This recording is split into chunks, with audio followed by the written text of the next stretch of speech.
Started setting up the first couple questions here because they aren't conditional probability. One thing I did is I found the totals for the columns, found the totals for the rows, depending on which category we're looking at.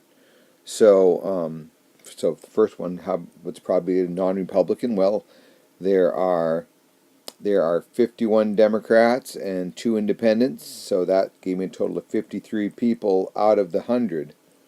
So that's the probability of getting a non-Republican. Another way I could have found the probability of a Republican and subtracted that from 100. That would have worked.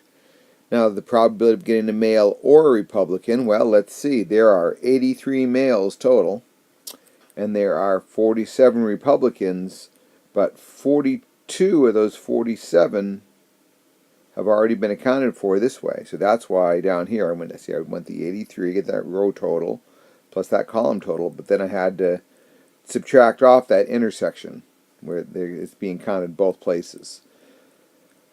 So that's how you get that, with the or, an addition rule. Now part C is a conditional probability. I recognize that because they're saying this: find the probability that a senator is a Democrat given that the senator is female. So we're only going to look at the females. I see there's a total of 17 females, so those are the only ones I'm going to consider. And then, let's see, a Democratic female, there's 12 of them. So that's a conditional probability that one of those, that picking a random senator out of the females would be Democrat, 12 out of 17. So, I mean, it's not a complicated formula. You just got to understand what it's asking. This usually gives you what the total is with the whole. Like for the next one, part D, the Democrats are what we're interested in. Well, how many Democrats are there? Well, there's 51. So that's going to be my denominator. That's going to be my bottom number, because that's the group that we're looking at. And then how many of those Democrats are female? Well, 12.